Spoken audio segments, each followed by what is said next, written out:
The night the northern sky bled red, they whispered it was an omen. Farmers left their fields half-harvested, mothers dragged children from doorsteps, and priests bent their knees until they bruised. In the heart of that fear stood Alira, a blacksmith's daughter with fire in her veins and grief carved into her bones.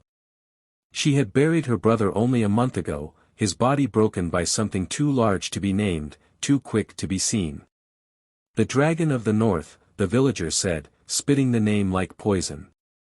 They claimed its wings blocked out the stars and its breath could turn mountains into ash. But when Alira closed her eyes, she did not see a beast of legend. She saw her brother's lifeless eyes staring into the dirt. She heard her mother's wail echoing against the hills. And in the hollows of her chest, she carried a single truth: if the dragon lived, then so did her hunger for vengeance. The call to action. Her father, once the strongest man in the village, now moved as if his bones were made of smoke. He begged her not to go, begged her to let kings and their armies handle the creature. But Alira's heart was already burning. "They'll send men who fight for coin," she told him. "I'll fight for blood." She left at dawn with little more than a steel blade, her brother's old cloak, and the memory of his laughter. Each step northward pulled her further from home and deeper into a landscape that seemed to resent her. The forests grew darker, the air colder. At night, she would hear the low hum of wings far above, a sound that made the earth tremble beneath her bedroll. Yet she did not falter. Rage had made her stubborn, and grief had made her fearless.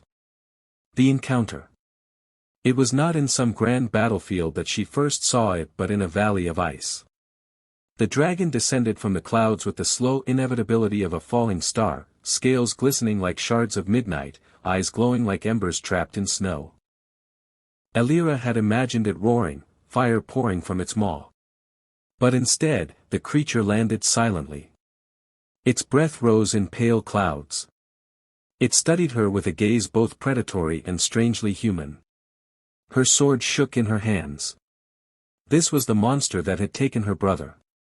She screamed and charged, striking with every ounce of strength she possessed. The steel glanced off its scales as if she'd swung against stone. The dragon moved once, a lazy flick of its wing, and Alira was thrown against the frozen earth. But it did not kill her. Instead, it lowered its head, nostrils flaring, as though it recognized something in her. She stared back, gasping through the pain, and for the first time, doubt pierced her fury. The revelation. She woke in a cave of ice, her wounds crudely bound with strips of cloth she did not own. The dragon was there, curled against the far wall, its body enormous but strangely still. "You should be dead," Alira whispered, unsure if she was speaking to it or herself. Then came the voice, not spoken aloud but inside her mind. Deep, resonant, aching with age. "I do not kill without reason." Alira froze. The stories had never said dragons could speak. "You killed my brother," she spat, fists trembling. The dragon's eyes narrowed, a slow blink like the closing of gates. "I killed no child of man. But I have enemies. Shadows in the north that wear no face and feed on blood. Perhaps it was them you blame me for." Her world tilted. Every tale she had grown up on painted dragons as mindless destroyers. Yet here it sat, speaking of reason and enemies, its voice laced with sorrow. "Why would I believe you?" she demanded. The dragon shifted, and for a heartbeat, its form wavered. Where scales had been, she glimpsed the outline of a man, tall, broad-shouldered, with eyes like burning coals. Then the image dissolved, leaving the beast once more. "Because you have the same fire," it said. "And fire knows its kin." Internal conflict. Alira's hatred warred with her curiosity. She wanted to drive her blade into its chest, to make the creature bleed as her brother had bled. Yet the dragon's words burrowed into her. What if she had been wrong? What if she had spent weeks chasing vengeance against the wrong foe? At night, when she tried to sleep, she heard the dragon's voice in her mind, telling her of the true north. Of a darkness older than kings, rising again after centuries of silence. Of creatures that wore human skins but whose eyes glowed red in the dark. You expect me to fight beside you, she said one night. No, it replied. I expect you to choose. The choice clawed at her. If she believed the dragon, she would be turning her back on her brother's memory. But if she ignored him and returned home, the shadows he spoke of might swallow her people whole. The twist. One evening, while gathering firewood near the cave, Alira found footprints in the snow.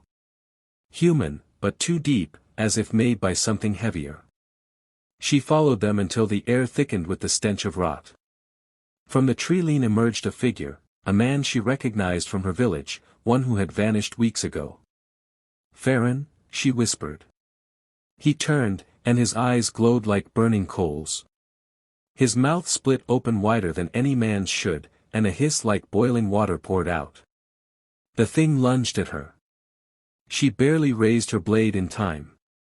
When steel met its flesh, it shrieked, smoke curling from the wound as though her sword burned hotter than fire. It staggered back, then fled into the dark. Shaking, Alira stumbled back to the cave.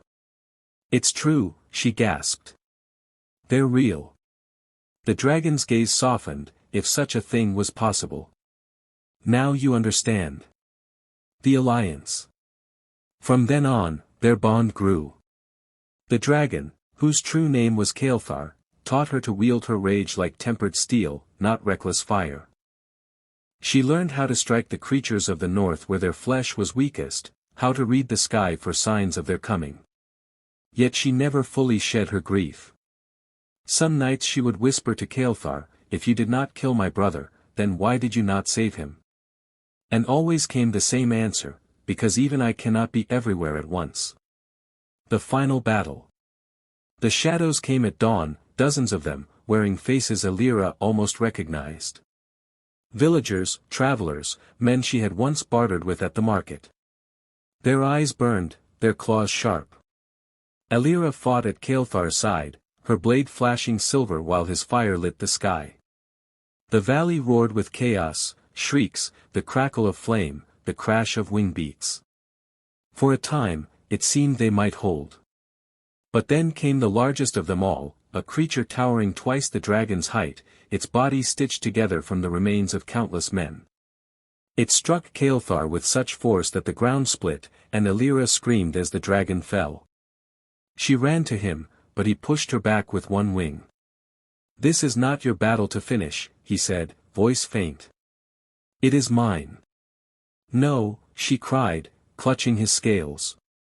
I won't let you. But he rose, broken and burning, and hurled himself at the monster. Fire and shadow collided in a storm that turned the sky white. When the light faded, the creature was gone. So was Kael'thar.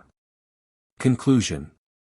Alira collapsed to her knees, the air thick with ash.